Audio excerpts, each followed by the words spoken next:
नमस्कार, मैं हूं शिवा पुरोहित और आप हैं इस वक्त STVN इंडिया सागर टीवी न्यूज़ नेटवर्क के साथ। मैं इस वक्त हूं सागर के डॉक्टर हरि सिंह और केंद्रीय विश्वविद्यालय के संचार एवं पत्रकारिता विभाग में। मेरे साथ मौजूद हैं संचार एवं पत्रकारिता विभाग के विभाग अध्यक्ष और हाल ही में ये चर्चाओं में हैं क्योंकि इन्होंने एक सागर के लिए गौरवाणी रेडियो FM का एक प्रस्ताव रखा था और वो अब स्वीकृत हो गया है। और मैं ज़्यादा जानकारी के लिए उनके पास सीधे मुखातिब होता हूं डॉक्टर ललित मोहन से।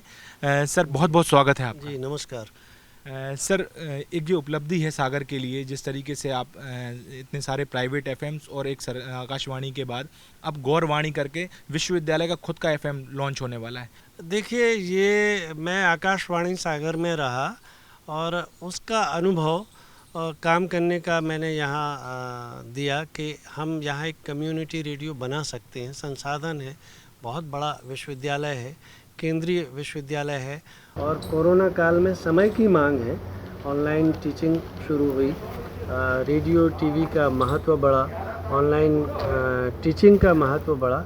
तो ये प्रस्ताव हमारा लगभग 5 से 6 साल पहले भेजा हुआ था। सूचना प्रसारण मंत्रालय, मिनिस्ट्री ऑफ एजुकेशन, संचार मंत्रालय, 3-4 मंत्रालयों की NOC के बाद ये अंतिम प्रक्रिया में आएगा। और उस समय के कुलपति प्रोफेसर RP तिवारी जी के समय ये प्रस्ताव भेजा था।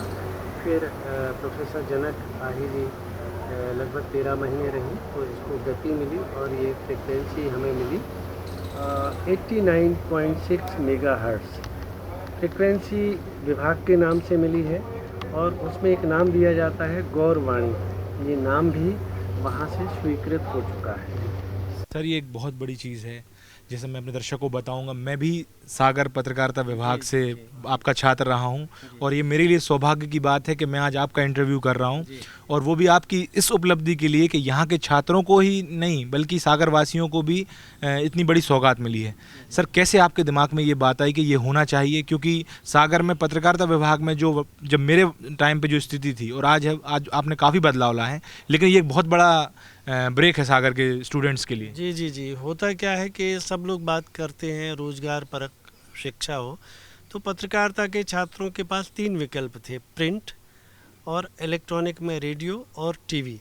अब ज़माना है टीवी की तरफ के, दिखाई भी देता है, सुनाई भी देता है, घटनाक्रम को आप फिल्म के रूप में, वीडियो के रूप में दिखा देते हैं। लेकिन जिनके पास टीवी नहीं है, चलते फिरते आजकल छोटा मोबाइल है, उनको यदि हमें कोई संदेश देना है, कोई ऑडियो क्लास करनी है, ऑडियो क्लास भी आजकल हो रही है कोरोना काल में, तो उसके लिए इसका महत्व बढ़ जाएगा।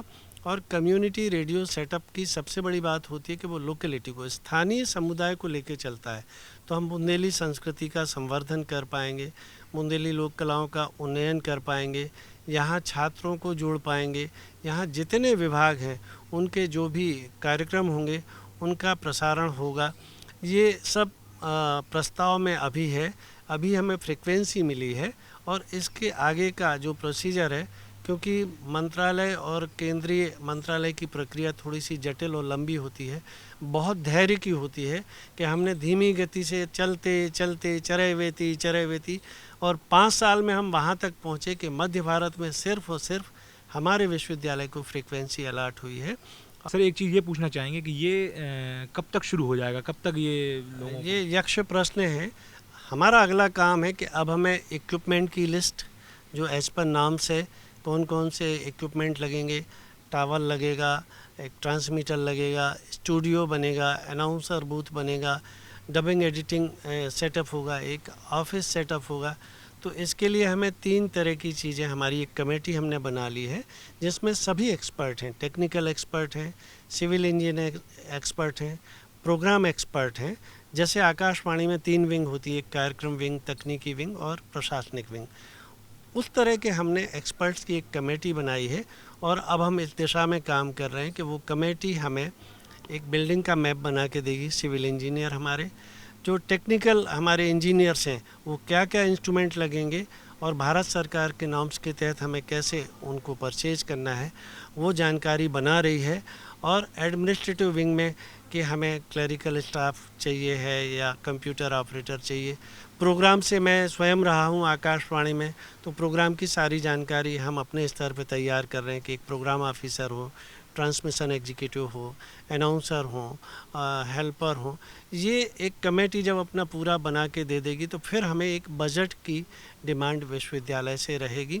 वो बजट कैसे और कहाँ से प्राप्त करना है, वो बड़े स्तर पर अब जो हमारी नई ऊर्जावान कुलपति आई हैं माननीय प्रोफेसर नीलिमा गुप्ता जी, उनसे भी इस पर चर्चा हुई, उन्होंने प्रसन्नता व्यक्त की और हमें उम्मीद है कि हमें बजट की कमी नहीं आएगी। हम इसमें जितनी गति से काम कर रहे हैं करते जा रहे हैं। कब होगा ये एक प्रश्न है जिसका उत्तर हमारे कर्म में है। हम अपना कर्म गति से कर रहे हैं और हमारी कोशिश है कि इसी 75वें वर्ष में आज़ादी का अमृत महोत्सव हम इस रेडियो स्टेशन के साथ मनाएं। बहुत शुक्रिया सर।